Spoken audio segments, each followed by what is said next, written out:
Alors, imaginez qu'on ait une sorte de feuille de route pour l'avenir de tout un pays. Eh bien, c'est précisément ça, la stratégie nationale de développement 2030 du Cameroun. On l'appelle la SND 30. C'est un plan vraiment ambitieux qui est censé transformer en profondeur l'économie et la société camerounaise dans les années à venir. Alors, qu'est-ce qu'il y a dedans? Qu'est-ce que ce plan nous dit? Allez, on regarde ça de plus près. Tout part de là. C'est l'objectif final, la destination si on veut. Faire du Cameroun un pays émergent, démocratique et uni dans sa diversité. Et ça, c'est pour 2035. C'est vraiment la grande ambition qui guide absolument tout. Du coup, la SND 30, c'est quoi? C'est tout simplement la feuille de route pour la décennie qui doit nous y amener. C'est une étape cruciale. Ok, alors avant de se projeter, c'est important de comprendre d'où on part. Pourquoi est-ce qu'on a besoin de cette nouvelle stratégie? Eh bien pour ça, il faut faire un petit retour en arrière sur la décennie passée. Le plan d'avant, qu'on appelait le DSCE, a couvert la période 2010-2019. Alors, quel bilan on peut en tirer? Bon, premier point. La croissance économique. Sur le papier, l'économie a plutôt bien résisté. Mais, quand on creuse un peu, on voit que l'objectif n'a pas été atteint. On visait 5,5% de croissance par an en moyenne. On a eu 4,5%. Alors, un point de pourcentage, ça peut paraître pas grand-chose, non? Sauf que, sur 10 ans, cet écart, ça représente des milliards et des milliards de francs CFA qui manquent à l'appel. Et donc, des emplois qui n'ont jamais été créés. C'est le signe clair que le moteur économique avait besoin d'un sérieux coup de pouce. Et puis, il y a une surprise, une vraie, dans la structure même de l'économie. On s'attendait à ce que l'industrie se développe, qu'elle prenne plus de place, eh bien c'est tout l'inverse qui s'est produit. Sa part a diminué. En parallèle, le secteur des services, lui, a complètement explosé. Il pèse aujourd'hui plus de la moitié de l'économie. C'est ce qu'on appelle une tertiarisation un peu précoce. Et c'est un vrai signal d'alarme. Ça montre qu'il est urgent de rebâtir une base industrielle vraiment solide. Et forcément, cette croissance qui n'est pas au rendez-vous, ça a une conséquence directe et très concrète, son impact sur la pauvreté. Le taux est resté bloqué à 37,5%, ça n'a quasiment pas bougé. Le défi social reste donc énorme. C'est un point sur lequel la nouvelle stratégie se devait absolument d'apporter une réponse bien plus forte. Alors voilà, face à ce bilan, disons, en demi-teinte, il fallait une nouvelle feuille de route. Et cette réponse, c'est la SND 30. C'est un plan qui se veut vraiment complet, pensé pour corriger le tir et mettre un vrai coup d'accélérateur pour atteindre cette fameuse vision 2035. Voyons un peu comment tout ça s'articule. Le cœur du réacteur de la SND 30, c'est un concept clé, la transformation structurelle. Alors qu'est-ce que ça veut dire en termes simples? Eh bien, l'idée, c'est d'arrêter de se contenter de vendre des matières premières brutes, comme du bois, du cacao, du coton, pour les transformer sur place. Au lieu de vendre juste le bois, on fabrique des meubles. Au lieu d'exporter les fèves de cacao, on produit du chocolat. C'est ce changement-là qui permet de créer beaucoup plus de valeur et surtout des emplois qui durent.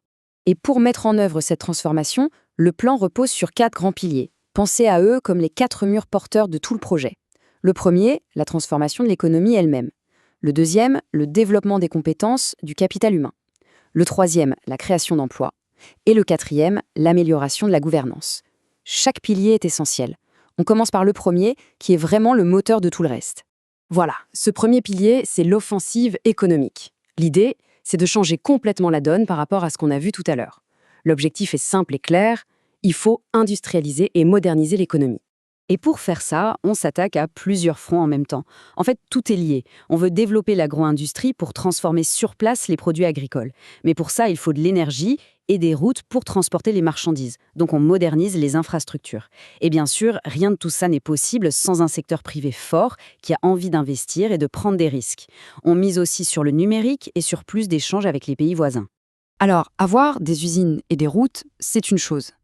Mais il faut des gens compétents pour faire tourner tout ça. C'est là qu'intervient le deuxième pilier, qui se concentre sur l'atout le plus important d'un pays, ses habitants. C'est l'investissement dans ce qu'on appelle le capital humain. Concrètement, ça veut dire quoi? Ça veut dire investir dans l'éducation pour former la jeunesse aux métiers de demain. Ça veut dire aussi s'assurer que tout le monde ait accès à des soins de santé de qualité, parce qu'une population en bonne santé est une population productive. Et puis, bien sûr, il y a l'accès aux services de base, le logement, l'eau potable, l'électricité. C'est vraiment la base pour une croissance qui ne laisse personne sur le bord de la route. On a donc une économie qui se transforme, des gens mieux formés et en meilleure santé. La suite logique, c'est le troisième pilier, la création d'emplois. Et pas n'importe quels emplois, des emplois décents. C'est le nerf de la guerre, une priorité absolue. Pour ça, la stratégie mise sur plusieurs leviers. D'abord, profiter des grands chantiers d'infrastructures pour créer des postes. Ensuite, ne pas oublier les zones rurales en y stimulant l'emploi et les revenus. Il y a aussi un énorme enjeu, aider les milliers de petites entreprises du secteur informel à devenir officielles pour que les travailleurs aient plus de droits et de protection.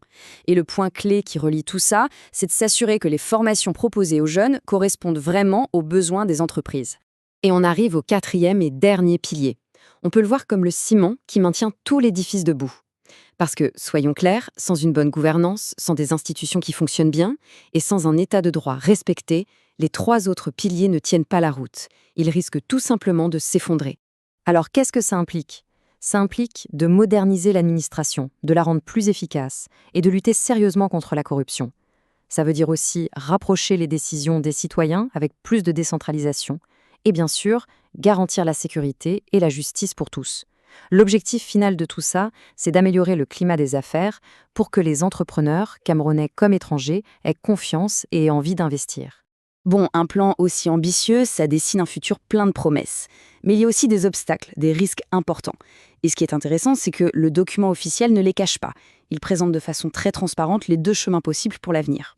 Le pays se trouve donc face à un choix, une véritable croisée des chemins. Le premier chemin, c'est le statu quo. On continue un peu comme avant, avec une croissance molle, une pauvreté qui s'incruste et pas assez d'emplois. Le deuxième chemin, c'est celui de la vision, celui où le plan SND 30 est appliqué à fond. Et là, la promesse est tout autre. Une croissance bien plus rapide, tirée par l'industrie et qui profite à beaucoup plus de monde. Et pour que ce soit plus concret, regardons l'un des objectifs les plus forts de ce scénario vision, la lutte contre la pauvreté. On partirait de 37,5% pour passer sous la barre des 25% en 2030. C'est une baisse énorme. Ça changerait radicalement la vie de millions de Camerounais. Et côté emploi, le chiffre est tout aussi parlant. Le plan vise la création de plus d'1,5 million d'emplois formels d'ici 2030.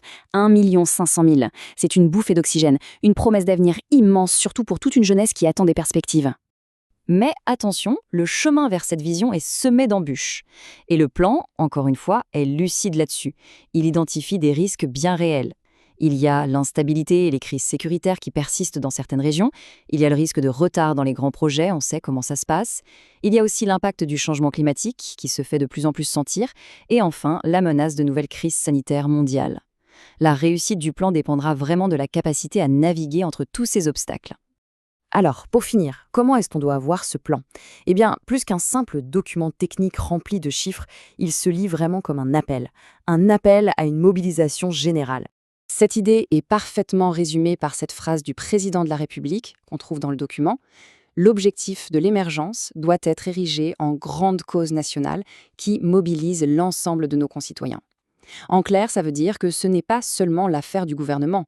Pour que ça marche, il faut que tout le monde s'y mette. Ce qui nous laisse avec la grande question. Entre ce plan, qui est extrêmement ambitieux, et les risques qui sont tout aussi réels, à quoi va ressembler la prochaine décennie pour le Cameroun ? C'est toute la question. Et la réponse, eh bien, elle est en train de s'écrire aujourd'hui.